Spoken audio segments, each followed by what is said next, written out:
இந்த பெண்மணி என்ன பண்ணியிருக்கணும், நான் வரலப்பா நீ போயிட்டு வா, அதனால ஒரு இமேஜே கெட்டு போயிடும்ல சொல்லியிருக்கணும். மேட்சிங் புடவையே வாங்கி கொடுத்தா கூட அந்த புடவையை கட்டிட்டு நான் வீட்டில் இருக்கிறேன், நீங்கள் போயிட்டு வாங்கன்னு இல்லை. பார்த்திபன் விருது வழங்கும் விழாவில் த்ரிஷா குறித்து பேசின விஷயம் தான் பெரிய சர்ச்சை ஏற்படுத்தினுச்சு. இதுக்கு பதிலடி கொடுக்கும் விதமா த்ரிஷா ரொம்பவே காட்டமா ஒரு போஸ்ட் போட்டிருந்தாங்க. என்னன்னு தான் இன்னைக்கு பார்த்திபன் ஒரு வீடியோவை ஷேர் பண்ணியிருக்காரு. அதுல அவர் பேசின ஒவ்வொரு விஷயமே இப்ப சோஷியல் மீடியால வைரல் ஆயிட்டு வருது.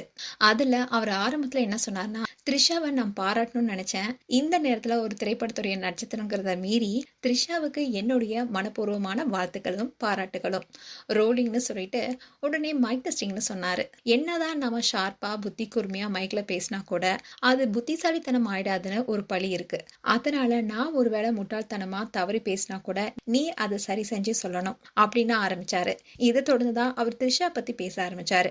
ஒரு நிகழ்ச்சியில ஒரு தவறு நடந்தது. அந்த போட்டோ பார்த்தோடனே நான் என்ன பேசுனதுன்னு எனக்கு தெரியல, உண்மையிலே கொஞ்சம் திகைச்சு போயிட்டேன். குத்தம் சொல்லணுன்ற மாதிரி அவங்களுடைய போட்டோ போட்டு நான் பேசணும்னு ஆசைப்பட்டேன்னு சொல்றது எல்லாமே போய். அப்படி நான் யாருடைய போட்டோவையும் நான் போட சொல்லல. அப்படி நான் ஒரு வேளை பேசணும்னா நிறைய பேர் பற்றி பேசலாம். அப்படி நான் பேசணும்னா வேலு நாச்சியார், மதர் தெரசான்னு அவங்கள பற்றி பேசலாம். இப்படி இருக்கும்போது தான் எனக்கு அந்த ஃபோட்டோவை காமிச்சு கேள்வி கேட்டாங்க. அந்த சமயத்தில் ஒரு வார்த்தை ஜாலமாக என்ன தோணுச்சோ அப்படிங்கிற மாதிரி தான் அந்த நிகழ்ச்சியில் பேசியிருந்தேன். அந்த நிகழ்ச்சிக்கு நான் வந்திருக்கும் போது அந்தணன் என்ன சொன்னார்னா, விஜய் இப்போ எந்த அளவுக்கு உயர்ந்து போயிருக்காரு, அடுத்தது அவர் தாங்கிற அளவுக்கு தான் ஒரு பெரிய உயரத்தை அடைய போகும்போது இந்த பெண்மணி இப்படி பண்ணியிருக்கலாமா, அதுவும் 40 வயசுக்கு மேலாயிடுச்சு, அவங்களாவது என்ன பண்ணிருக்கணும், நான் வரலப்பா நீ போயிட்டு வா, அதனால உன்னுடைய இமேஜ் தான் கெடும், நீ புடவையே வாங்கி கொடுத்தாலும் அந்த புடவையை நான் கட்டிட்டு வீட்லயே இருக்கேன், நீ போயிட்டு வாங்குற மாதிரி தானே சொல்லியிருக்கணும். இப்படி நிறைய செய்திகள் என்கிட்ட வந்துட்டே இருந்துச்சு.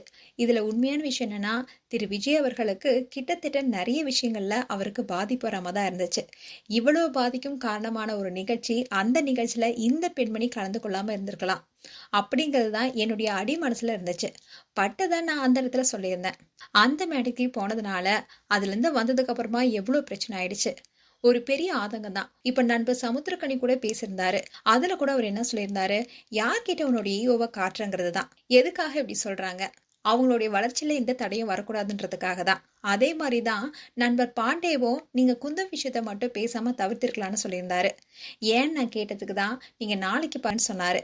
இப்படி இருக்கும்போது தான் அந்த வீடியோவை வெளியிடாதீங்கன்னு நான் சொல்லியிருந்தேன். நான் அந்த வீடியோல பேசினது 3வது மனுஷி பத்தி. அதாவது இந்த பிரச்சனையில மொத்தம் 3 பேர்னு எடுத்துக்கிறேன்.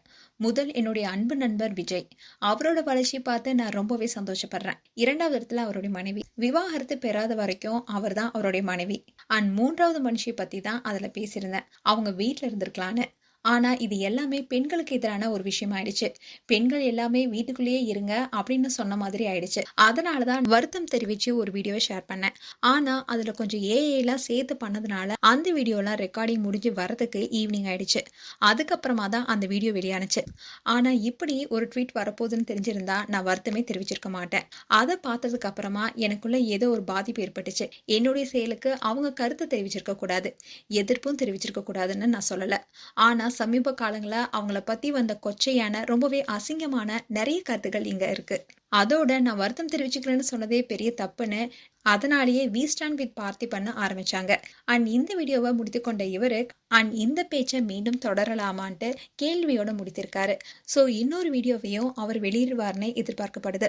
மேலும் உங்களுடைய கருத்துக்களை கமெண்ட் செக்ஷன் சொல்லுங்க. இது போன்ற வீடியோஸை பார்க்க நியூஸ் தமிழ் கிட்ஸ் சேனலை சப்ஸ்கிரைப் பண்ணுங்க. மறக்காம நோட்டிஃபிகேஷன் பட்டனை கிளிக் பண்ணுங்க.